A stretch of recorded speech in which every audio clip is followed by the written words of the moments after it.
over the course of your life, when you go to matches yourself, or indeed if you play in them, have match days as a fan changed for you as well? In so much as, do you find football a more inclusive, more welcoming environment, or is it still got a way to go? I think the women's game, I mean, I've been playing for quite a while. Obviously, the women's game has come on so much. And I would say it is more inclusive. I play for Romance FC, who are based in Hackney, East London. We're like a women and non-binary football team. We've been going for about, I think maybe up to 10 years.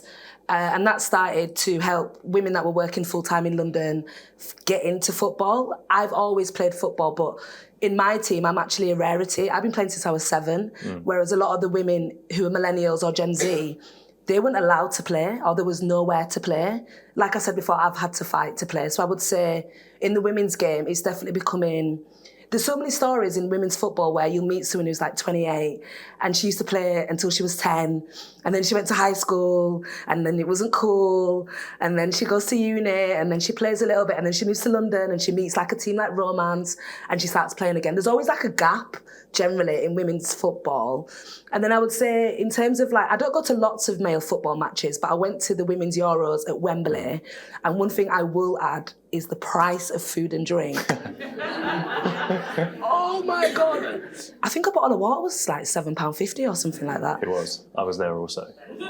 And I was there at Bramall Lane for the semi-final, and it was cheaper. And you're like, this water can't be sourced from different, again, another personal grievance. But have you seen the difference, or have you seen people wanting to come and play, or just people coming off the back of the Women's Euros final? Of course, yeah. It's such a shame that it is the way it is, but it's so real, the lack of physical activity in young women when they become teenagers.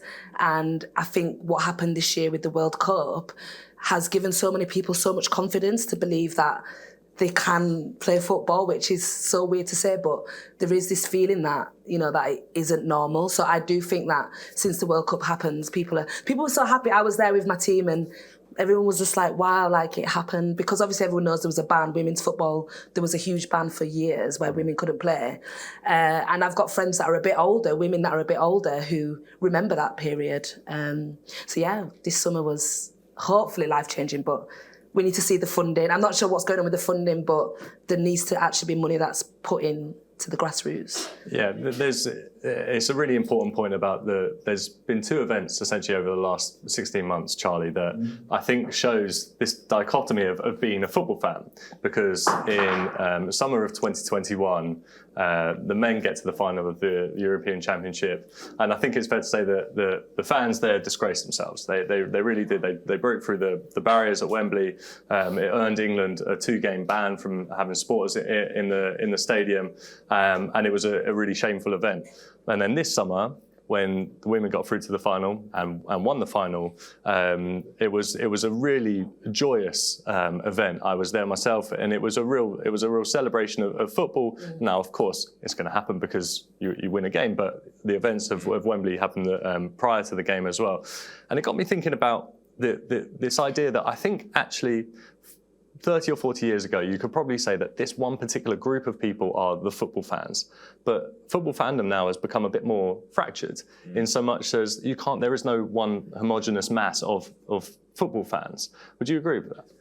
Yeah, definitely. I mean, it's football. I mean, when I started going to football in sort of the mid-90s, that was when, famously there was the Italian 90, and that was a bit of a turning point of how football was perceived. I mean, football was obviously seen in that kind of 80s Thatcher era as the sport of yobs and thugs, and hooliganism was so pervasive.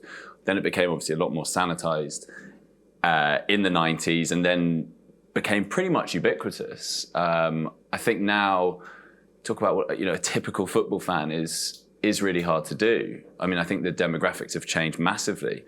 And, some would say in a negative way, because people have been priced out of it. You talked about the price of drinks and things like that, but the price of tickets as well is prohibitive for a lot of people. And I do think it's a shame, because something like that, I defend football, the players, because I think they get a hard time with the fans as well. But then you have something like the Men's Euros final, And that is that's indefensible. And you can see why then a lot of people would be put off going and thinking that match going is not for me. And that's a real shame as well, because going to games, especially as a young person, is so transformative. And you talk, for participation, getting people to play. And I was, as a boy growing up, playing football was so easy. There were no barriers, anything like that. But it was going to games. And I went to a game in Euro 96.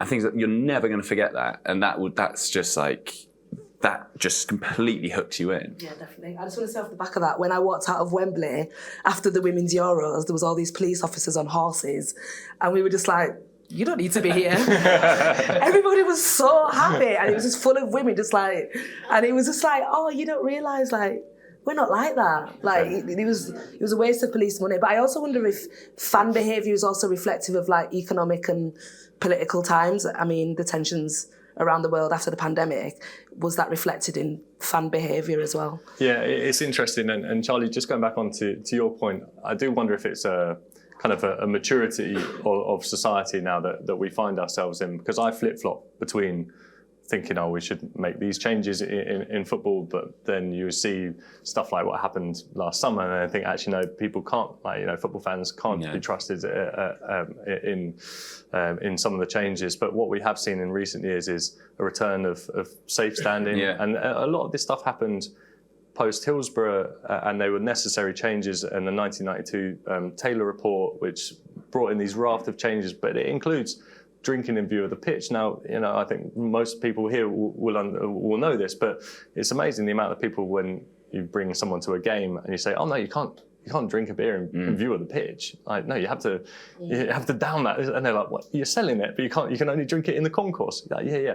But do you think there's an element of a society maturing and getting to a point where now football fans might be trusted to act like adults? I don't know, maybe. I mean, I think that Euros final is a kind of like, this is why we can't have nice things moment. The firework the fireworks. Yeah, exactly. All that sort of stuff. We won't put it on the screen, but you can find it on Google.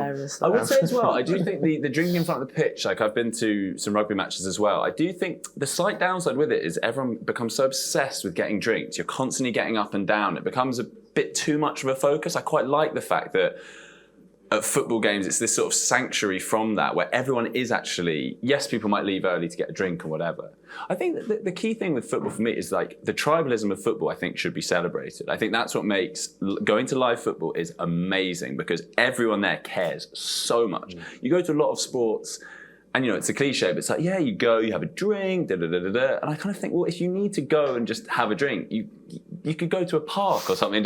Football is so amazing because firstly, the timings of it are so perfect. It's 45 minutes before you have a break, which is kind of, everyone can sort of has the attention span for that. Most people do. But it's just that balance. Obviously, the Euros final goes too far. But I think, some sports, and the fact that fans are segregated, famously in rugby, the sort of gentleman's game, they can sit together, which I think to a lot of football fans would seem completely bizarre. And I think, yes, that might seem unnatural, but I think that sort of works for the product in some ways. But I don't know, like drinks and seats still feels a little way off. Yeah, I think it's very much a watch this space, because I know some clubs are piloting schemes, and that will be make or break, I think, for it, because I think you're right. Last summer, the events of last summer, I think may have knocked that down the road a little bit further.